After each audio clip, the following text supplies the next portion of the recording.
আপনারা জানেন আজকে যে মামলাটা এটা হ্যাঁ রামপুরা বিজেপির যে ইয়েটা ওই মামলাটা ছিল আজকে।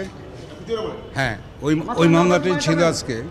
রামপুরা যে টিভি সেন্টারে যে ইয়েটা ছিল এবং আরও অন্যান্য প্লেস অফ অকারেন্স ছিল এবং 6টা প্লেস অফ অকারেন্স এবং ওইটার উপরে যে এলিগেশনটা তারা যে রাদওয়ান এবং রাফাত যে আসামি এবং ওইটা হচ্ছে যে তারা অন ডিউটিতে ছিল, ওই ডিউটিতে থাকার সময়ই তাদের বিরুদ্ধে আজকে যে সেকশন 3(2) আইসিটি অ্যাক্টের এলিগেশনটা আসছে এবং অ্যাকর্ডিংলি ফর্মাল চার্জ গঠন হয়েছে লাস্ট ওকেশনে।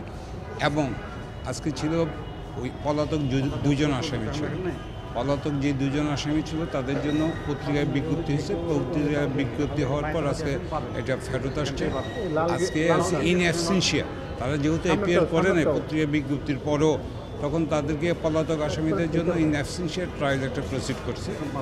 আর ওই যারা পলাতক ছিল তাদের জন্য তো স্টেট ডিফেন্স, কারণ রাষ্ট্রপক্ষের আইনজীবী নিয়োগের জন্য এখনও হয়নি, কিন্তু রাষ্ট্রপক্ষের আইনজীবী নিয়োগের বিষয়টা এটা আদেশ হবে এবং পরবর্তী তারিখ রেখেছেন আপনার 4 তারিখ, যেটার ভিতরে যে 4 তারিখে ফ্রেমিং দ্য চার্জ এবং অ্যানাদার পিটিশনস যেটা ছিল এটা হচ্ছে ভার্চুয়াল যে ট্রায়ালের জন্য একটা অ্যাপ্লিকেশন ছিল, সেখানে আমরা সময়ের একটা দরখাস্ত দিচ্ছি এবং সেখানে ওনারা ওই 4 তারিখে এটা হিয়ারিংয়ের জন্য ফিক্স আপ করছে।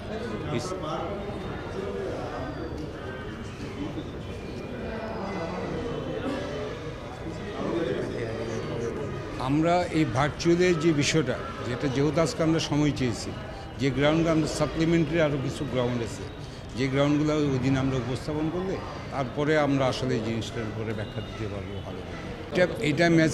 এই মেসেজটা কিন্তু অ্যাকচুয়ালি যখন প্রসিকিউশন থেকে মুভ করেন, প্রসিকিউটের জন্য তাজুল ইসলাম সব মুভ করার উত্তরটা দিয়েছেন, কিন্তু আমরা সেখানে কোনো মুভ করি না। জাস্ট যেহেতু টাইম অ্যালাউ করছেন, এখানে আমাদের কোনো বক্তব্য ছিল না। আমাদের বক্তব্য কোনো কিন্তু আদালত কোনো মন্তব্য করে না, যেহেতু আমরা এখানে বক্তব্য প্রদান করিনি, যেহেতু এটা ফিক্সিং ডেট ফর হিয়ারিং।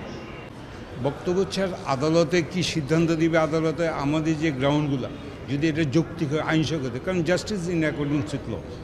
একটা জিনিস যে ইন্ডিভিজুয়ালি আসলে সবার একটা রাইট আছে, এবং যেহেতু আমরা সাবমিশনটা যে গ্রাউন্ডের উপরে দেবো, এটা যদি আদালত সন্তুষ্ট হয়, যদি আমাদের পক্ষে যদি বলেন যে হ্যাঁ ভার্চুয়াল ট্রায়ালটা এটা প্রয়োজন আছে, তখনই ইয়েটা হবে।